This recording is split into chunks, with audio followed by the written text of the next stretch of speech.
friends, welcome to my new video. This is Sarita from Sarita's vlog. Plus 1 ക്ലാസ്സിലെ classification of elements and periodicity in properties എന്ന chapter ആണ് ഞാൻ ഇന്ന് എടുക്കാൻ പോകുന്നത്. എല്ലാവരും വളരെ ശ്രദ്ധയോടെ തന്നെ ഇരിക്കുക. വളരെ ഇൻട്രസ്റ്റിംഗ് ആയിട്ടുള്ള ഒരു ചാപ്റ്റർ ആണ്, വളരെ സിമ്പിൾ ആയിട്ടുള്ള ഒരു ചാപ്റ്റർ ആണ്. ഞാൻ ഈ ചാപ്റ്റർ രണ്ട് ഭാഗങ്ങളായിട്ടാണ് നിങ്ങളെ പഠിപ്പിച്ചു തരാൻ പോകുന്നത് കേട്ടോ. ഒന്ന് ക്ലാസിഫിക്കേഷൻ ഓഫ് എലമെന്റ്സ് എന്ന് പറഞ്ഞിട്ട്, മറ്റൊന്ന് പീരിയോഡിസിറ്റി ഇൻ പ്രോപ്പർട്ടീസ് എന്ന് പറഞ്ഞിട്ട്. ഓക്കെ, ക്ലാസിഫിക്കേഷൻ ഓഫ് എലമെന്റ്സിനെ കുറിച്ച് പഠിക്കുമ്പോൾ ഒരു വിദ്യാർത്ഥി നിർബന്ധമായും അറിഞ്ഞിരിക്കേണ്ട രണ്ട് കാര്യങ്ങളുണ്ട്. ഒന്ന്, എന്താണ് ഒരു എലമെന്റ് എന്നുള്ളത്. മറ്റൊന്ന്, എങ്ങനെയാണ് ഒരു പീരിയോഡിക് ടേബിൾ ഉണ്ടായി എന്നുള്ളത്. ഓക്കെ, അപ്പോ എലമെന്റിൽ നിന്ന് നമുക്ക് തുടങ്ങാം. What is N element? An element is a pure substance that contain only a single kind of atom. ഒരു ടൈപ്പ് ആറ്റം മാത്രം അടങ്ങുന്ന ഒരു ശുദ്ധമായ പദാർത്ഥത്തിനെയാണ് എലമെന്റ് എന്ന് പറയുന്നത്. എലമെന്റിന്റെ മലയാളാണ് മൂലകം. ഒരു സോഡിയം എന്ന എലമെന്റ് എടുത്തു കഴിഞ്ഞാൽ നമുക്ക് സോഡിയം ആറ്റത്തിനെ മാത്രമേ കാണാൻ സാധിക്കുള്ളൂ. അതിലൊരിക്കലും ഗോൾഡിന്റെ ആറ്റം കാണാൻ സാധിക്കില്ല. അത്രേ ഇവിടെ പറയുന്നുള്ളൂ. That means an element is a pure substance. Okay, ഇന്ന് എത്ര എലമെന്റുകളാണ് നിലവിലുള്ളതെന്ന് അറിയോ എന്റെ മക്കൾക്ക്? 118ഓളം എലമെന്റ്സ് ആണ് ഇന്ന് നിലവിലുള്ളത്. ആ 118 എലമെന്റ്സിൽ 94ഓളം എലമെന്റുകൾ എന്ന് പറയുന്നത് നാച്ചുറലി ഒക്കറിംഗ് ആണ്. അതായത് പ്രകൃതിയിൽ തന്നെ കാണപ്പെടുന്നതാണ് ഈ 94 എലമെന്റുകൾ. ബാക്കി വരുന്ന 24 എലമെന്റ്സ് കൃത്രിമമായിട്ട് ഉണ്ടാക്കിയിട്ടുള്ളതാണ്. ഓക്കെ, ഇനി ഈ എല്ലാ എലമെന്റുകളെയും നമ്മൾ എവിടെയാണ് കാണപ്പെടുന്നത്? നമുക്കറിയാം, എല്ലാ എലമെന്റുകളും ഒരുമിച്ച് ഒരു കെമിസ്ട്രി പഠിക്കുന്ന ഒരു സ്റ്റുഡന്റ് കാണുന്നത് ഒരു പീരിയോഡിക് ടേബിളിലാണ്. ശരിയല്ലേ? ഈ ഒരു പീരിയോഡിക് ടേബിൾ എന്ന് പറഞ്ഞാൽ എന്താണ്?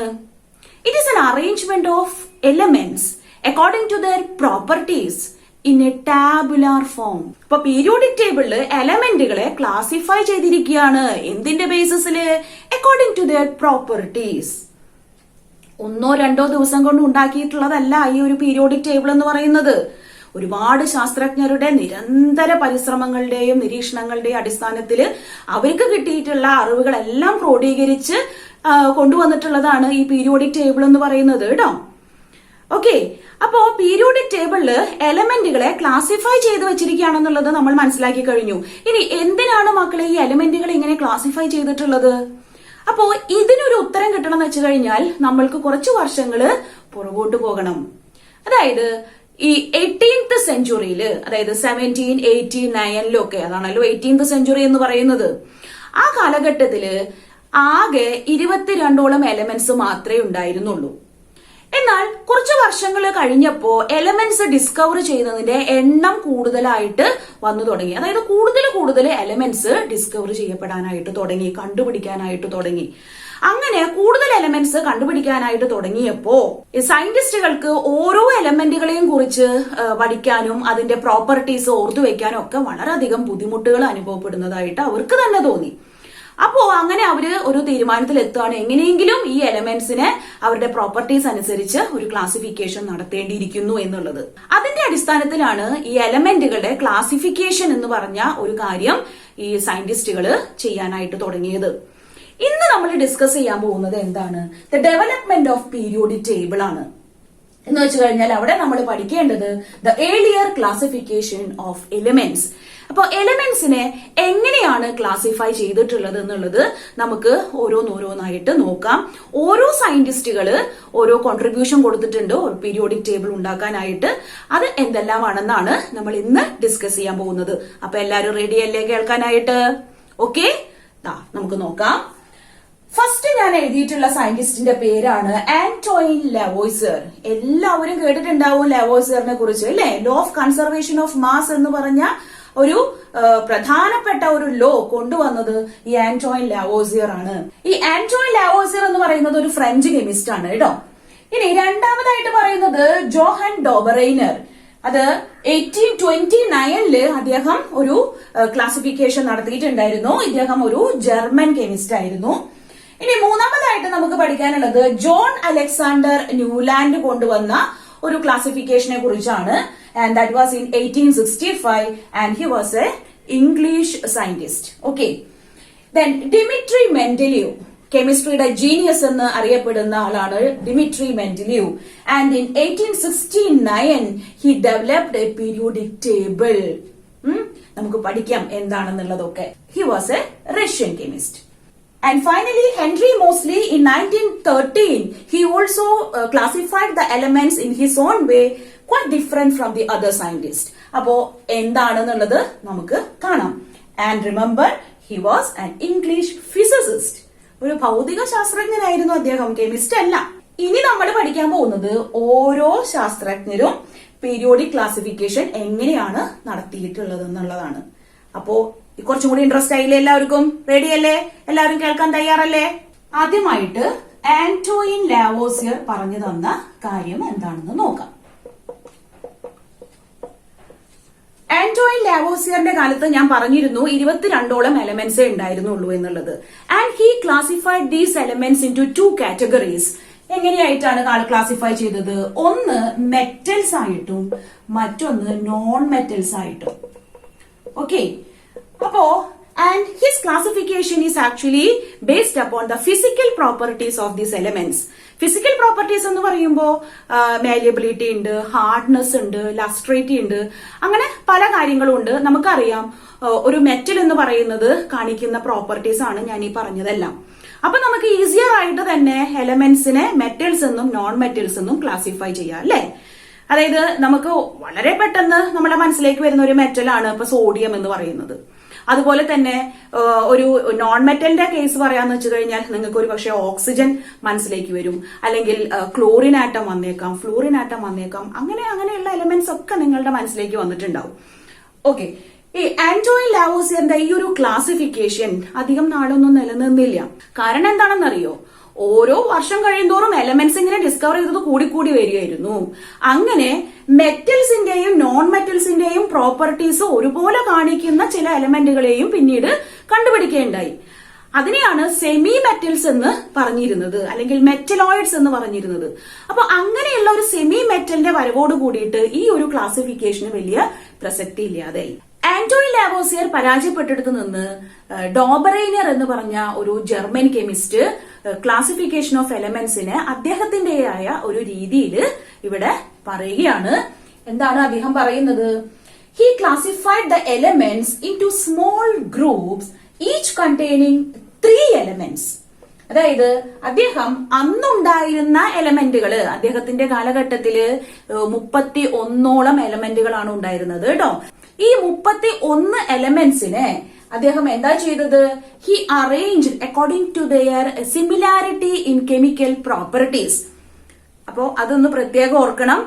കെമിക്കൽ പ്രോപ്പർട്ടീസിന്റെ ബേസിസിലാണ് അദ്ദേഹം ഈ ഒരു അറേഞ്ച്മെന്റ് നടത്തിയിട്ടുണ്ടായിരുന്നത്.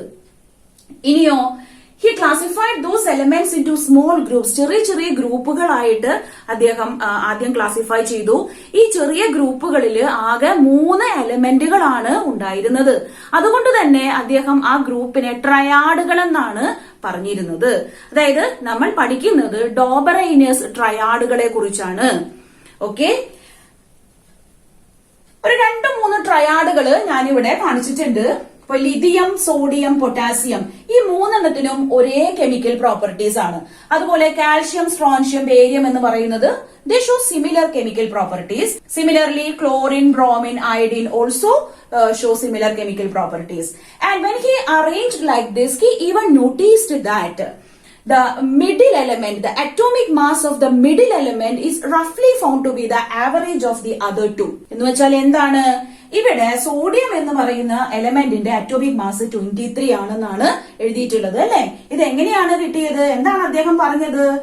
ഈ ലിഥിയത്തിന്റെ അറ്റോമിക് മാസും പൊട്ടാസ്യത്തിന്റെ അറ്റോമിക് മാസും തമ്മിൽ ആഡ് ചെയ്യാം, എന്നിട്ട് അതിനെ 2 കൊണ്ട് ഡിവൈഡ് ചെയ്യാം.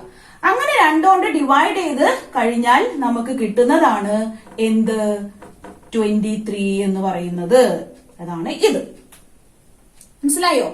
അപ്പോ ഇദ്ദേഹത്തിന്റെ ക്ലാസിഫിക്കേഷൻ വളരെ ഇമ്പോർട്ടന്റ് ആയിട്ടുള്ളതാണ്. ഇതുപോലെ തന്നെ കാൽഷ്യം, സ്ട്രോൺഷ്യം, ബേരിയം ആയിരുന്നാലും ഈ 40 + 137 പ്ലസ് ചെയ്തിട്ട് and when it is divided by 2 we actually get 88.5. പക്ഷെ അദ്ദേഹം എഴുതിയത് 88 എന്നാണ് കേട്ടോ. അപ്പൊ ചെറിയ ചെറിയ മാറ്റങ്ങളോട് കൂടിയാണ് അദ്ദേഹം ഈ ആറ്റോമിക് മാസ് രേഖപ്പെടുത്തിയിട്ടുള്ളത്. സിമിലർലി ക്ലോറിന്റെയും അയഡിന്റെയും അറ്റോമിക് മാസുകൾ തമ്മിൽ കൂട്ടിയിട്ട് അതിനെ 2 കൊണ്ട് ഡിവൈഡ് ചെയ്ത് കഴിഞ്ഞാൽ നമുക്ക് ആക്ച്വലി കിട്ടുന്നത് 81.25 എന്നാണ്. പക്ഷെ അദ്ദേഹം എഴുതിയത് 80 എന്നാണ്. അതുകൊണ്ടാണ് നമ്മൾ അദ്ദേഹത്തിന്റെ ക്ലാസിഫിക്കേഷനിൽ പറയുന്നത് ദ മിഡിൽ എലമെന്റിന്റെ അറ്റോമിക് മാസ് എന്ന് പറയുന്നത് is റഫ്ലി to B the average atomic mass of the other to എന്നുള്ളത്. ഓക്കെ, എക്സാക്റ്റ് അല്ല, റഫ്ലി എന്ന് പറയാനുള്ള ഒരു പ്രത്യേക കാരണം അതാണ്. അപ്പോ ഇതിനെ കുറിച്ചൊക്കെ മനസ്സിലായി കഴിഞ്ഞല്ലോ. ഓക്കെ, എന്നാൽ ഈ ഒരു ഡോബറൈനിയറിന്റെ ട്രയാഡുകള് അധികം നാളുകളൊന്നും മുന്നോട്ട് പോയില്ല. കാരണം എന്താന്ന് വെച്ച് കഴിഞ്ഞാൽ അന്ന് ഉണ്ടായിരുന്നത് 31ഓളം എലമെന്റുകളാണെന്ന് ഞാൻ പറഞ്ഞു. പക്ഷേ ഈ ട്രയാഡുകള് ഉണ്ടാക്കാനായിട്ട് സാധിച്ചിട്ടുള്ളത് ആകെ ഒരു 5 ഗ്രൂപ്പുകൾ മാത്രമാണ്.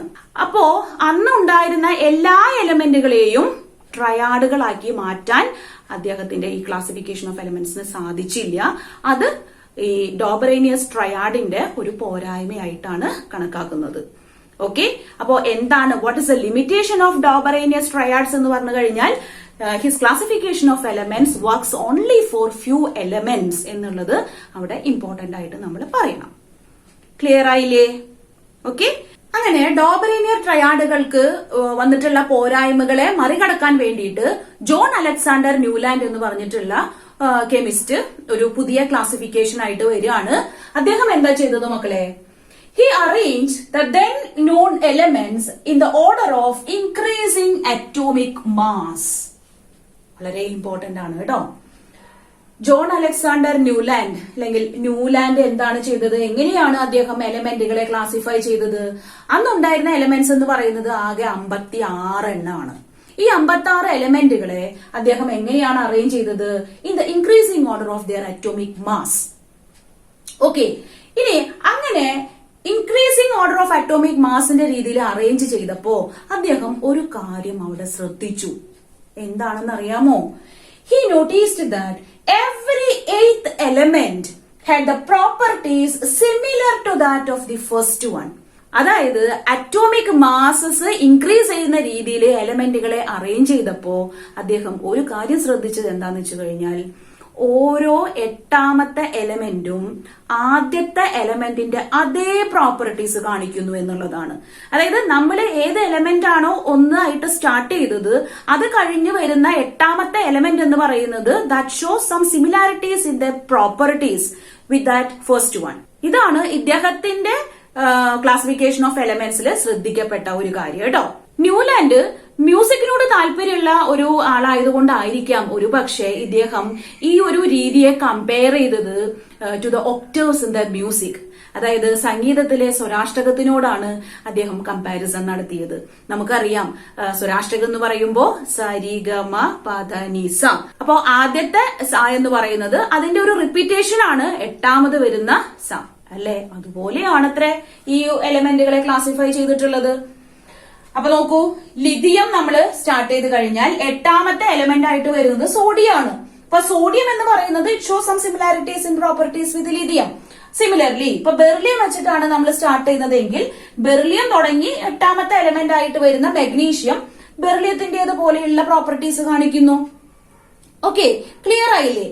പക്ഷേ ഈ ഒരു ലോ ഓഫ് ഒക്ടേവ്സിന്റെ ഒരു പ്രധാന ന്യൂനത എന്താന്ന് വെച്ച് കഴിഞ്ഞാല് 56ഓളം എലമെന്റ്സ് ഉണ്ടായിരുന്നെങ്കിലും ഇദ്ദേഹത്തിന്റെ ഈ ഒരു ലോ ഓഫ് ഒക്ടേവ്സ് എന്ന് പറഞ്ഞ ഈ സംഗതി ആകെ വർക്ക്ഔട്ട് ചെയ്തിരുന്നത് ഈ കാൽഷ്യം വരെ മാത്രമായിരുന്നു. അത് കഴിഞ്ഞ് അങ്ങോട്ടും എലമെന്റുകളെ അദ്ദേഹം എഴുതിയിരുന്നു. പക്ഷെ ഈ പറഞ്ഞ ലോ ഓഫ് ഒക്ടേവ്സ് അതിൽ ആപ്ലിക്കബിൾ ആയിരുന്നില്ല. അത് ഒരു ഡീമെറിറ്റ് ആയിട്ട് ആണ് നമ്മൾ പറയുന്നത് ന്യൂലാൻഡ് ലോ ഓഫ് ഒക്ടേവ്സിനെ ബേസ് ചെയ്തിട്ട് കേട്ടോ. അതുമാത്രല്ല അദ്ദേഹത്തെ ഉണ്ടാക്കിയിട്ടുള്ള ആ ഒരു ക്ലാസിഫിക്കേഷനില് കൊബാൾട്ട് ആൻഡ് നിക്കൽ പോലെയുള്ള 2 എലമെന്റുകള് പ്രോപ്പർട്ടീസ് സിമിലർ ആയിട്ട് കാണിക്കാത്ത ഗ്രൂപ്പിൽ ഉൾപ്പെടുത്തുകയും ചെയ്തിട്ടുണ്ടായിരുന്നു. അപ്പൊ അതും ഒരു പോരായ്മയായിട്ടാണ് നമ്മൾ പറയുന്നത്. ഈ ലോ ഓഫ് ഒക്ടേഴ്സ് എന്ന് പറയുന്നതിനും അധികം നാള് നിലനിൽപ്പ് ഉണ്ടായിരുന്നില്ല കേട്ടോ. അതായത് നോബിൾ ഗ്യാസിന്റെ ഡിസ്കവറിയോട് കൂടി ഈ ഒരു ന്യൂലാൻഡ് ലോ ഓഫ് ഒക്ടേഴ്സ് എന്ന് പറയുന്നത് ഉപേക്ഷിക്കപ്പെടുകയാണ് ഉണ്ടായത്. കാരണം ഇദ്ദേഹത്തിന്റെ ഈ ഒരു എന്താ പറയാ, ഇദ്ദേഹം കണ്ടുപിടിച്ച ഒരു കാര്യം, every eighth element had the property similar to that of the first എന്ന് പറയുന്നത് നോബിൾ ഗ്യാസ് എലമെന്റ്സ് ഇവിടെ കൊണ്ടുവച്ചു കഴിഞ്ഞാൽ അത് പ്രാവർത്തികമായിരുന്നില്ല. അതുകൊണ്ട് തന്നെ ഈ ഒരു ക്ലാസിഫിക്കേഷൻ ഡിസ്കാർഡ് ചെയ്യപ്പെട്ടു. അപ്പോ ന്യൂലാൻഡിന്റെ ലോ ഓഫ് ഒക്ടേഴ്സിൽ കുറച്ച് പോരായ്മകൾ ഉള്ളതായിട്ട് നമുക്ക് മനസ്സിലായി കഴിഞ്ഞു അല്ലെ. ഈ പോരായ്മകളൊക്കെ ഉണ്ടായിരുന്നെങ്കിൽ പോലും ശാസ്ത്രജ്ഞര് പിന്നീട് അങ്ങോട്ട് ഒരുപാട് ക്ലാസിഫിക്കേഷൻസ് ഒക്കെ ചെയ്തു നോക്കി. അങ്ങനെ 1869 നമ്മളെ ശാസ്ത്രലോകത്തിന് തന്നെ ഒരു വളരെയധികം മാറ്റങ്ങൾ കൊണ്ടുവന്ന ഒരു ക്ലാസിഫിക്കേഷൻ ഒരു സയന്റിസ്റ്റ് നടത്തുകയുണ്ടായി. അദ്ദേഹമാണ് റഷ്യൻ കെമിസ്റ്റായ ഡിമിട്രി മെൻഡലീവ് എന്ന് പറയുന്നത്. അദ്ദേഹത്തിന്റെ ഒരു ക്ലാസിഫിക്കേഷൻ എന്ന് പറയുന്നത് ചരിത്രത്തിൽ തന്നെ ഒരു നാഴികക്കല്ലായി മാറുകയാണ് ഉണ്ടായത്. അപ്പോ എന്താണ് അദ്ദേഹം ചെയ്തത്, എങ്ങനെയാണ് അദ്ദേഹം ഈ ഒരു ക്ലാസിഫിക്കേഷൻ ഓഫ് എലമെന്റ്സ് ചെയ്തിട്ടുള്ളത് നമുക്ക് നോക്കാം. Dmitri Mendeleev classified the then known elements. അദ്ദേഹത്തിന്റെ സമയത്ത് അപ്പോഴേക്കും 63ഓളം എലമെന്റുകൾ ഉണ്ടായിരുന്നു കേട്ടോ. ആ എലമെന്റുകളെല്ലാം ഇൻക്രീസിംഗ് ഓർഡർ ഓഫ് അറ്റോമിക് മാസസിന്റെ ബേസിൽ അറേഞ്ച് ചെയ്തു. അത് മാത്രമല്ല, അവിടെ ഒരു കാര്യം കൂടി അദ്ദേഹം ശ്രദ്ധിച്ചിട്ടുണ്ട്, the similarity in the chemical properties. അപ്പൊ എന്താണ് അദ്ദേഹം ചെയ്തത്? He classified the elements in the increasing order of atomic mass and the similarity in chemical properties. അപ്പൊ രണ്ട് കാര്യങ്ങൾക്കാണ് അദ്ദേഹം പ്രാധാന്യം കൊടുത്തത്. ഒന്ന് അറ്റോമിക് മാസിന്, മറ്റൊന്ന് എലമെന്റ്സ് കാണിക്കുന്ന കെമിക്കൽ പ്രോപ്പർട്ടീസിന്.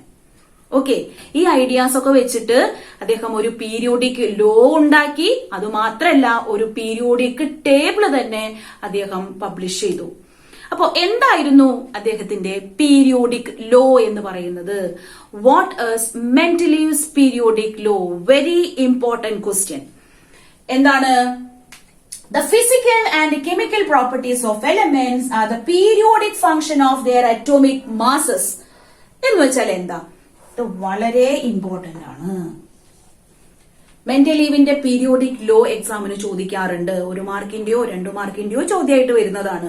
അപ്പോ എന്താണ് ആ ലോ പറയുന്നത്? The physical and chemical properties of elements are the periodic function of their atomic masses. അതായത് Mendeleev when he arranged the elements in the increasing order of their atomic masses, he noticed the periodicity in these elements. What do you mean by periodicity? Periodicity means the repetition or the recurrence of certain properties after a regular interval of time. അതായത് ചില എലമെന്റുകൾ ഒരു നിശ്ചിത ഇടവേളയ്ക്ക് ശേഷം മുൻപ് ഉണ്ടായിരുന്ന എലമെന്റുകൾ കാണിക്കുന്ന അതേ പ്രോപ്പർട്ടീസ് തന്നെ കാണിക്കുന്നു എന്നുള്ളതാണ് ആ ഒരു സെന്റൻസിലൂടെ അല്ലെങ്കിൽ ആ ഒരു വേർഡിലൂടെ നമ്മൾ മനസ്സിലാക്കേണ്ടത്, പീരിയോഡിസിറ്റി. ഈ പീരിയോഡിക് ലോയുടെ അടിസ്ഥാനത്തില് മെൻഡലീവ് ഒരു പീരിയോഡിക് ടേബിൾ തന്നെ കൺസ്ട്രക്ട് ചെയ്യേണ്ടായി. ആ പീരിയോഡിക് ടേബിളില് 8 ഗ്രൂപ്പുകളും 7 പീരീഡുകളും ആണ് ഉണ്ടായിരുന്നത്. ഓക്കെ, 8 ഗ്രൂപ്പുകളും ഉണ്ടായിരുന്നു, 7 പീരീഡുകളും ഉണ്ടായിരുന്നു. ഗ്രൂപ്പുകൾ എന്ന് പറയുമ്പോൾ ഇതുപോലെ കാണുന്ന വെർട്ടിക്കൽ കോളംസ് ആണ്. പീരീഡുകൾ എന്ന് പറയുന്നത് ഇതുപോലെയുള്ള ഹൊറിസോണ്ടൽ റോസ് ആണ്. അപ്പോ ഇങ്ങനെയുള്ള ഹൊറിസോണ്ടൽ റോസ് എത്ര എണ്ണം ഉണ്ടായിരുന്നു? 7 എണ്ണം. അതുപോലെ തന്നെ നമ്മളുടെ വെർട്ടിക്കൽ കോളംസ് ആയിട്ടുണ്ടായിരുന്നത് എത്ര എണ്ണമായിരുന്നു? 8 എണ്ണം ട്ടോ. അപ്പൊ മെൻഡലീവിന്റെ പീരിയോഡിക് ലോ എന്താണെന്നുള്ളത് മനസ്സിലാക്കി. Next we are going to study about the merits of Mendeleev's periodic table. എന്താണ് മക്കളെ? ഒന്നാമത്തെ കാര്യം നോക്കിക്കോളൂ. The study of elements becomes easy and systematic. അതായത് മെൻഡലീവിന്റെ പീരിയോഡിക് ടേബിൾ വന്നോട് കൂടിയിട്ട് എലമെന്റ്സിന്റെ സ്റ്റഡി കുറച്ചും കൂടി ഈസിയർ ആയിട്ട് വന്നു. കാരണം എലമെന്റുകളെല്ലാം വളരെ സിസ്റ്റമാറ്റിക് ആയിട്ടാണ് അദ്ദേഹത്തിന്റെ പീരിയോഡിക് ടേബിളിൽ അറേഞ്ച് ചെയ്തിട്ടുണ്ടായിരുന്നത്. അതുകൊണ്ട് തന്നെ it becomes very easy for the study of the properties of these elements present at that time. ഇനി രണ്ടാമത്തെ പോയിന്റ് എന്താണ് മക്കളെ? He left some vacant spaces for the undiscovered elements and he even predicted their properties. ഇതിലൂടെ എന്താണ് നിങ്ങൾ മനസ്സിലാക്കിയെടുക്കേണ്ടത്? അദ്ദേഹത്തിന്റെ periodic ടേബിളില് he put some vacant spaces for the undiscovered elements, അന്ന് കണ്ടുപിടിക്കപ്പെട്ടിട്ടില്ലാത്ത എലമെന്റുകൾക്ക് വേണ്ടി അദ്ദേഹത്തിന്റെ പീരിയോഡിക് ടേബിളില് അദ്ദേഹം കുറച്ച് എംപ്റ്റി സ്പേസസ് ഉണ്ടാക്കി വെച്ചു. എന്തിനാണ്? അദ്ദേഹം പറഞ്ഞത് ഇതാണ്, ഭാവിയില് ചില എലമെന്റുകള് കണ്ടുപിടിക്കപ്പെടും. ആ എലമെന്റുകള് ഞാൻ ഈ പറഞ്ഞ സ്ഥലത്ത് കൊണ്ടുവയ്ക്കേണ്ടതാണ്. കാരണം അതിനോട് റിലേറ്റ് ചെയ്ത് വരുന്ന പ്രോപ്പർട്ടീസ് ആയിരിക്കും ആ എലമെന്റുകൾ കാണിക്കുക എന്നുള്ളതാണ്. എന്തൊരു ദീർഘവീക്ഷണം അല്ലെ അദ്ദേഹത്തിന്. അത് മാത്രല്ല, he even predicted the properties of those elements also. അന്ന് കണ്ടുപിടിക്കപ്പെട്ടിട്ടില്ലാത്ത എലമെന്റുകളുടെ പ്രോപ്പർട്ടീസും അദ്ദേഹം പ്രവചിച്ചു കഴിഞ്ഞു. പിന്നീട് ഈ എലമെന്റുകളൊക്കെ കണ്ടുപിടിക്കപ്പെടുണ്ടായി. മെന്റലീവ് പറഞ്ഞ സ്ഥാനത്ത് തന്നെ ഈ എലമെന്റുകളൊക്കെ കൊണ്ടുവയ്ക്കുകയും ചെയ്തു. അപ്പോ അന്ന് ആ എലമെന്റുകളുടെ പേരുകള് ഏക അലുമിനിയം എന്നും ഏക സിലിക്കൺ എന്നും ആയിരുന്നു. പിന്നീട് എലമെന്റ് കണ്ടുപിടിക്കപ്പെട്ടു. ആ എലമെന്റുകൾ അറിയപ്പെട്ടിരുന്നത് പിന്നെ, അല്ലെങ്കിൽ ആ എലമെന്റുകൾ ഇപ്പോൾ അറിയപ്പെടുന്നത് ഗാലിയം, ജർമേനിയം എന്നെല്ലാമാണ്. ജർമേനിയത്തിനൊക്കെ നമുക്ക് മറക്കാൻ പറ്റുമോ? ഒരു സെമി കണ്ടക്ടർ ആയിട്ട് നമ്മൾ പഠിക്കുന്നതല്ലേ അല്ലേ? ഓക്കെ. ഇനി മൂന്നാമത്തേത് എന്താണ്? He corrected the atomic mass of some elements. ചില എലമെന്റുകളുടെ അറ്റോമിക് മാസസ് അദ്ദേഹം കറക്റ്റ് ചെയ്തു. അതായത് തെറ്റായിട്ടുള്ള ഒരു രീതിയായിരുന്നു ഉണ്ടായിരുന്നത്. ഫോർ എക്സാമ്പിൾ ബെർലി ഒക്കെ അറ്റോമിക് മാസ് 13.5 എന്നായിരുന്നു നമ്മൾ അതുവരെ ഉണ്ടായിരുന്ന ഒരു അറിവ്. എന്നാൽ മെന്റലീവ് അത് കറക്റ്റ് ചെയ്ത് 9 ആക്കി മാറ്റി. അപ്പൊ ബെർലിയത്തിന്റെ അറ്റോമിക് മാസ് എന്ന് പറയുന്നത് 9 ആയിട്ടാണ് ഇപ്പോ നമ്മൾ എടുക്കുന്നത്. അപ്പൊ ഇതും അദ്ദേഹത്തിന്റെ മെന്റലീവ്സ് പീരിയോഡിക് ടേബിളിന്റെ ഒരു മെറിറ്റ് ആയിട്ടാണ് കണക്കാക്കുന്നത്. അപ്പൊ ഇത്രയും കാര്യങ്ങൾ മനസ്സിലായല്ലോ. ഇത് മൂന്നും ഇമ്പോർട്ടന്റ് ആണ്. എക്സാമിന് മെറിറ്റ്സ് ചോദിക്കാറുള്ളതാണ്. മെന്റലീവിന്റെ മെറിറ്റ്സ് മാത്രം പഠിച്ചാൽ പോരല്ലോ, എന്താണ് മെന്റലീവ്സ് പീരിയോഡിക് ടേബിളിൽ ഉണ്ടായിരുന്ന ന്യൂനതകൾ കൂടിയും നമ്മൾ അറിയണ്ടേ. അപ്പോ പഠിച്ചോളൂ demerits of Mendeleev's periodic table എന്താണെന്നുള്ളത്. Okay. The first one, he could not give a correct position for hydrogen. Hydrogen എന്ന എലമെന്റിന് അദ്ദേഹത്തിന്റെ പീരിയോഡിക് ടേബിളില് ഒരു കൃത്യമായിട്ടുള്ള ഒരു പൊസിഷൻ കൊടുക്കാനായിട്ട് സാധിച്ചില്ല.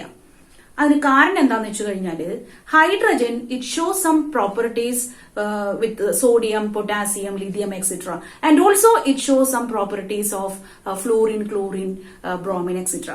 ഈ രണ്ട് തരം എലമെന്റുകളുടെയും പ്രോപ്പർട്ടീസ് ഹൈഡ്രജൻ കാണിക്കുന്നത് കൊണ്ട് ഹൈഡ്രജൻ ഒരു സെപ്പറേറ്റ് പൊസിഷൻ കൊടുക്കണം എന്നുള്ളതായിരുന്നു. പക്ഷെ അദ്ദേഹത്തിന് അത് സാധിച്ചില്ല. ഇതാണ് ഒരു ഡീമെറിറ്റ്. മറ്റൊന്ന്, the increasing order of atomic mass was not strictly followed. അപ്പോ എന്താണ് അതിലൂടെ നമ്മൾ മനസ്സിലാക്കേണ്ടത്? നമ്മൾ ഒരു കാര്യം ഇവിടെ പഠിച്ചിട്ടുണ്ട്. മെന്റലീവിന്റെ പീരിയോഡിക് ടേബിളില് എലമെന്റുകളെ അറേഞ്ച് ചെയ്തിട്ടുള്ളത് according to their increasing atomic mass ആണെന്നുള്ളത്. എന്നാൽ ചില സ്ഥലങ്ങളിലൊന്നും ഈ ഇൻക്രീസിംഗ് അറ്റോമിക് മാസിന്റെ ഓർഡർ ഒബേ ചെയ്തിട്ടുണ്ടായിരുന്നില്ല. അതിന് എക്സാമ്പിൾ ആണ് കൊബാൾട്ട്, നിക്കൽ ഒക്കെ കേട്ടോ. നിക്കലിന്റെ അറ്റോമിക് മാസ് എന്ന് പറയുന്നത് കൊബാൾട്ടിന്റെ അറ്റോമിക് മാസിനേക്കാളും കുറവായിരുന്നു. എന്നിട്ട് പോലും കൊബാൾട്ടിന് ശേഷമാണ് നിക്കലിനെ അദ്ദേഹത്തിന്റെ പീരിയോഡിക് ടേബിളില് പൊസിഷൻ ചെയ്തിരുന്നത്. അത് എന്തുകൊണ്ടാണെന്നുള്ളതിന് അദ്ദേഹം ഒരു വ്യക്തമായിട്ടുള്ള ഒരു ഉത്തരം തന്നിട്ടുണ്ട്. കാരണം അറ്റോമിക് മാസ് എന്നൊക്കെ പറയുന്നത് കാൽക്കുലേറ്റ് ചെയ്യുന്നത് നമ്മൾ മനുഷ്യരാണല്ലോ. അപ്പൊ അങ്ങനെ കാൽക്കുലേഷൻ ചെയ്യുന്ന സമയത്ത് ഏതെങ്കിലും രീതിയിൽ എറർ സംഭവിച്ചേക്കാം. അതുകൊണ്ടാണ് നിക്കലിന്റെ ഒരുപക്ഷെ ആ ഒരു അറ്റോമിക് മാസ് കൂടുതലായിട്ട് കാണപ്പെട്ടത്. പക്ഷെ അദ്ദേഹം കൂടുതൽ പ്രയോറിറ്റി കൊടുത്തത് അറ്റോമിക് മാസിന്റെ ഇൻക്രീസിംഗ് ഓർഡറിനല്ല, കെമിക്കൽ പ്രോപ്പർട്ടീസിനെ ബേസ് ചെയ്തിട്ടായിരുന്നു. അപ്പോ ഈ കൊബാൾട്ടിന്റെ താഴെ റോഡിയം, ഇറിഡിയം പോലെയുള്ള മെറ്റൽസ് വരുന്നുണ്ടായിരുന്നു. അവർ കാണിക്കുന്ന അതേ പ്രോപ്പർട്ടീസ് തന്നെയാണ് കൊബാൾട്ട് കാണിച്ചിരുന്നത്. അതുകൊണ്ടാണ് അറ്റോമിക് മാസ് എന്ന് പറഞ്ഞിട്ടുള്ളത് നോക്കാതെ കെമിക്കൽ പ്രോപ്പർട്ടീസിനെ ബേസ് ചെയ്തിട്ട് ഇങ്ങനെയുള്ള ഒരു അറേഞ്ച്മെന്റ് നടത്തിയത് കേട്ടോ. അപ്പൊ നിങ്ങൾ മനസ്സിലാക്കേണ്ടത് ആക്ച്വലി നിക്കലിലാണ് അറ്റോമിക് മാസ് കുറവ്, അതാണ് ആദ്യം എഴുതേണ്ടത്. പക്ഷെ പീരിയോഡിക് ടേബിളിൽ അങ്ങനെയല്ല, കൊബാൾട്ട് കഴിഞ്ഞിട്ടാണ് നിക്കൽ വരുന്നത്. ഇതേപോലെ തന്നെ മറ്റൊരു എക്സാമ്പിൾ ആണ് ടെലൂറിയവും അയഡിനും. ടെലൂറിയത്തിന്റെ അറ്റോമിക് മാസ് ആണ് കൂടുതൽ അയഡിനേക്കാളും. അപ്പൊ ടെലൂറിയം അയഡിൻ കഴിഞ്ഞിട്ടാണ് വരേണ്ടിയിരുന്നത്. പക്ഷെ പീരിയോഡിക് ടേബിളിൽ അങ്ങനെയല്ല, ടെലൂറിയം ആണ് ആദ്യം വരുന്നത്, അതിനുശേഷമാണ് അയഡിൻ വരുന്നത്. അപ്പോൾ ഇങ്ങനെയുള്ള കാര്യങ്ങൾ ആണ് നമ്മളിവിടെ ഒരു ഡീമെറിറ്റ് ആയിട്ട് പറയുന്നത്. ഓക്കെ, ആ ഒരു അറ്റോമിക് മാസ് എന്ന് പറയുന്ന ഇൻക്രീസിംഗ് ഓർഡർ മുഴുവനായിട്ട് ഫോളോ ചെയ്തിട്ടില്ല എന്നുള്ളതാണ് ഇവിടെ വ്യക്തമാക്കുന്നത് കേട്ടോ. ഇനി മൂന്നാമത്തെ കാര്യം എന്താ? No place were given for isotopes. ഐസോടോപ്സിനെ കുറിച്ച് കേട്ടിട്ടില്ലേ? ഐസോടോപ്സ് എന്ന് പറഞ്ഞു കഴിഞ്ഞാൽ they are the species that having the same atomic number but different mass number. അപ്പോൾ മാസ് നമ്പർ വ്യത്യാസമായിട്ടുള്ള ഐസോടോപ്പുകൾക്ക് ഒരു സ്പെഷ്യൽ ആയിട്ടുള്ള പ്ലേസ് അദ്ദേഹത്തിന്റെ പീരിയോഡിക് ടേബിളിൽ കൊടുത്തിട്ടില്ലായിരുന്നു എന്നുള്ളതാണ് മറ്റൊരു ഡിമെറിറ്റ്.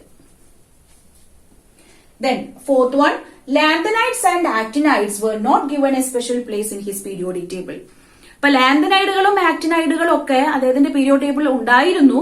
പക്ഷേ നമ്മൾ ഇന്ന് കാണുന്ന ലോങ് ഫോം ഓഫ് പീരിയോഡിക് ടേബിളിൽ അതിനെയൊക്കെ സെപ്പറേറ്റ് പ്ലേസ് ആണ് കൊടുത്തിട്ടുള്ളത്.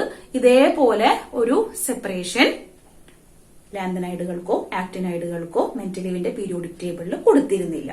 അപ്പോ ഇതെല്ലാമാണ് demerits of Mendeleev's periodic table.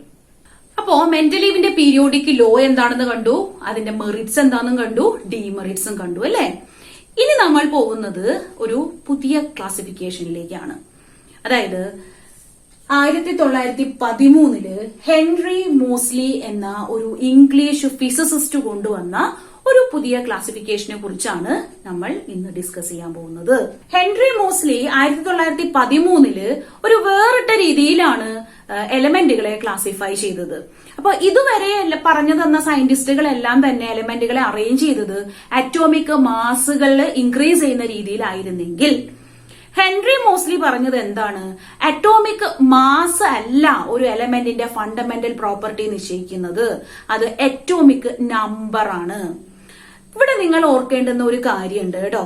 ഈ ഒരു കാഴ്ചപ്പാട് വരുന്നത് 1913 മെന്റലീവിന്റെ പീരിയോഡിക് ടേബിൾ ഉണ്ടാവുന്നത് 1869 1869 ശേഷം 1897 ഇലക്ട്രോണിനെ ജെ തോംസൺ കണ്ടുപിടിക്കുന്നത്. അതിനുശേഷമാണ് ഒരു ആറ്റത്തിന്റെ പ്രോപ്പർട്ടീസ്, ഇന്റേണൽ സ്ട്രക്ചർ ഒക്കെ പഠിക്കുന്നത് കേട്ടോ. അതിന്റെ അടിസ്ഥാനത്തിലാണ് ഹെൻറി മോസ്ലി ഇങ്ങനെ ഒരു കാര്യം കൊണ്ടുവരുന്നത്. അദ്ദേഹം ഒരു എലമെന്റിന്റെ എക്സ്റേ ഡിഫ്രാക്ഷൻ സ്റ്റഡി ചെയ്തുകൊണ്ടിരിക്കുകയായിരുന്നു. അതായത് കാഥോഡ് റേസിനെ എലമെന്റുകളായിട്ട് ഇടിപ്പിച്ച് ബൊമ്പാർഡ് ചെയ്യിപ്പിച്ചിട്ട് അതിൽ നിന്ന് വരുന്ന അവരുടെ ഫ്രീക്വൻസി ആ ഒരു പെർട്ടിക്കുലർ എലമെന്റിന്റെ അറ്റോമിക് നമ്പർ ആയിട്ട് ഒരു ഗ്രാഫ് പ്ലോട്ട് ചെയ്തു. Actually he plotted a graph of the square root of the frequencies with that of the atomic number. അങ്ങനെ ഒരു ഗ്രാഫ് പ്ലോട്ട് ചെയ്തപ്പോ അദ്ദേഹത്തിന് ഒരു സ്ട്രെയിറ്റ് ലൈൻ കിട്ടി. ഇതേപോലെ തന്നെ ഈ ഫ്രീക്വൻസി എന്താ പറയാ, square root of the frequency against atomic mass വെച്ചിട്ടും ഇദ്ദേഹം ഒരു ഗ്രാഫിക്കൽ പ്ലോട്ട് നടത്തി. പക്ഷെ അങ്ങനെ ഒരു സ്ട്രെയിറ്റ് ലൈൻ അവിടെ കിട്ടിയിരുന്നില്ല. ഇതിലൂടെ അദ്ദേഹം നമുക്ക് പറഞ്ഞു തന്ന ഒരു കാര്യമാണ്, ഒരു എലമെന്റിന്റെ ഫണ്ടമെന്റൽ പ്രോപ്പർട്ടി എന്ന് പറയുന്നത് that does not depend upon the atomic mass but depend upon the atomic number. വളരെ ഇമ്പോർട്ടന്റ് ആയിട്ടുള്ള ഒരു സൂചനയാണ് ഇദ്ദേഹം നമുക്ക് തരുന്നത്. മനസ്സിലായോ? അപ്പോ ഹെൻറി മോസ്ലി പീരിയോഡിക് ലോ എന്ന് പറയുന്നത് മുൻപുണ്ടായിരുന്ന പീരിയോഡിക് ലോയിനൊന്ന് മോഡിഫൈ ചെയ്തു. എങ്ങനെയാണ് അദ്ദേഹം ആ പീരിയോഡിക് ലോയിനെ മോഡിഫൈ ചെയ്തുണ്ടാക്കിയിട്ടുള്ളത്? അതാ നോക്കിക്കോളൂ. The physical and chemical properties of elements are the periodic function of atomic numbers. അപ്പോ മെന്റലീവിന്റെ പീരിയോഡിക് ലോയിൽ നിന്ന് ഒരു ചെറിയ വ്യത്യാസമാണ് ഇവിടെ ഉള്ളത്. അവിടെ അറ്റോമിക് മാസസ് ആയിരുന്നെങ്കിൽ ഈ ഹെൻറി മോസ്ലി കൊണ്ടുവന്ന മോഡേൺ പീരിയോഡിക് ലോയില് എന്താണ്? അറ്റോമിക് നമ്പർ ആണ്. Very very very important. അപ്പൊ എന്താണ് മോഡേൺ പീരിയോഡിക് ലോ എന്ന് നമ്മുടെ അടുത്ത് പരീക്ഷയ്ക്ക് ചോദിക്കും. അപ്പൊ എന്താ നിങ്ങൾ എഴുതേണ്ടത്? The physical and chemical properties of elements are the periodic function of their atomic numbers. തെറ്റാൻ പാടില്ല. അപ്പോ ഇതാണ് നമ്മൾ ഇന്ന് തുടർന്നു കൊണ്ടുപോകുന്ന ഒരു ലോ എന്ന് പറയുന്നത്. ഇതിനെ ബേസ് ചെയ്തിട്ടാണ് long form of periodic table ഉണ്ടാക്കിയിട്ടുള്ളത്. അതായത് നമ്മൾ ഇപ്പോൾ പഠിച്ചുകൊണ്ടിരിക്കുന്നത് long form of periodic table ആണ്. ഇനി അടുത്ത ക്ലാസ്സിൽ ഞാൻ ഡിസ്കസ് ചെയ്യാൻ പോകുന്നത് ലോങ് ഫോം ഓഫ് പീരിയോഡിക് ടേബിളിനെ കുറിച്ചാണ്. അപ്പോ എങ്ങനെയാണ് historical development of periodic table എന്നുള്ളത് നിങ്ങൾക്ക് മനസ്സിലായല്ലോ. അത് മനസ്സിലാക്കി തരാനായിരുന്നു ഇന്നത്തെ ക്ലാസ്. അടുത്ത ക്ലാസ്സിൽ ലോങ് ഫോം ഓഫ് പീരിയോഡിക് ടേബിളിനെ കുറിച്ചാണ് ഞാൻ പറഞ്ഞുതരാൻ പോകുന്നത്. അതിനോട് ബന്ധപ്പെട്ട അതിന്റെ ഫീച്ചേഴ്സും. ഇന്നത്തെ ക്ലാസ് തൽക്കാലം ഞാൻ ഇവിടെ വൈൻഡ് അപ്പ് ചെയ്യാണ്. So thank you for watching.